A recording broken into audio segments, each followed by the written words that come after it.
మన రక్షకుడైన యేసుక్రీస్తు నామంలో అందరికీ వందనాలండి. ఈరోజు దేవుని మాటలు 1 తిమోతికి రాసిన పత్రిక 5వ అధ్యాయము 6వ వచనము. సుఖభోగముల యందు నడుచున్నది బ్రతుకుచుండియు చచ్చినదై ఉండును. ప్రియమైన దేవుని బిడ్డలారా, మనమందరం చూస్తూ ఉంటాం. కొంతమందిని ఎలా ఉంటారు అంటే, వాళ్ళు బ్రతికే ఉంటారు, కానీ కనీసం వారి ఇంట్లో వారికి కూడా వారు పనికిరారు. ఎందుకంటే వాళ్ళు సుఖాన్ని కోరుకుంటారు. సుఖం కోరుకుంటే ఇక్కడ వాక్యం ఏం సెలవిస్తుంది? బ్రతికికుండా చచ్చిన వారితోనే సమానమంట.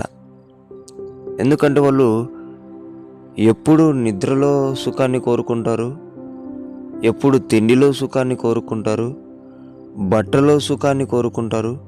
ప్రతి విషయంలో నేను సుఖపడాలి, నేను కష్టపడద్దు, ఎప్పుడు సుఖపడుతూ జీవించాలి. మనిషి స్వభావమే అది. అలాగ ఉండి సోమరిపోతుల్లాగా చేసేసి మనల్ని దేవునికి దూరం చేయాలనేదే అపవాది యొక్క ఆలోచన. ప్రేమైన దేవుని బిడ్డలారా, ఇటువంటి వారంటే దేవునికి అస్సలు ఇష్టం ఉండదు. ఎందుకంటే దేవుడు విరిగి నలిగిన హృదయాన్ని ఇష్టపడతాడు తప్ప సుఖంతో జీవిస్తున్న హృదయాన్ని అస్సలు ఇష్టపడడు. ఆయన దూరంగా ఉంటాడు ఆ హృదయానికి.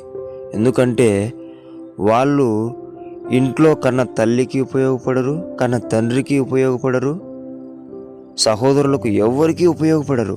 ఇంకా దేవునికి ఏం ఉపయోగపడతారు? ప్రేమ దేవుని బిడ్డలారా, మనం బ్రతుకుతున్నది అందరికీ ప్రయోజనకరంగా ఉండాలి, కానీ బ్రతికి కూడా ఎవరికి అనవసరముగా మనం బ్రతకకూడదు. ఎవరికి ఉపయోగపడకోకుండా మనం బ్రతికితే మన బ్రతుకుకు ఒక అర్థమే ఉండదు.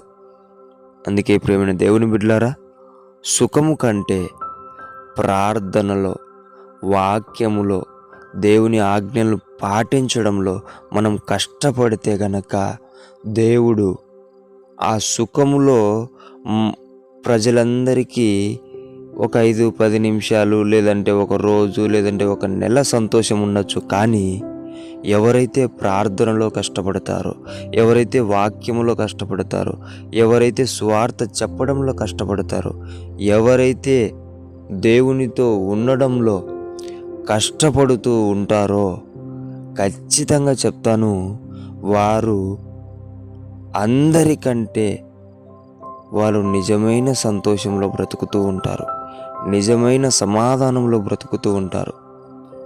అటువంటి సంతోషం, అటువంటి సమాధానం కష్టపడి క్రీస్తులో సంపాదించుకోవాలని మీ అందరికీ దేవుని పేట మనవి చేసుకుంటున్నాను.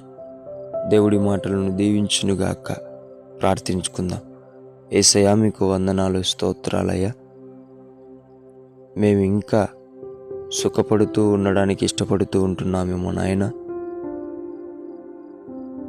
దానివల్ల వచ్చే నష్టాన్ని మాకు క్లారిటీగా తెలియజేసావయ్యా. దాన్ని దూరం చేసుకొని మేమందరము కూడా కష్టపడుటకు, విరిగి నలిగి పని చేయుటకు నీవు మాకు జ్ఞానమును దయచేయమని, బలాన్ని అనుగ్రహించమని యేసు నామములో ప్రార్థిస్తున్నాం తండ్రి. ఆమేన్.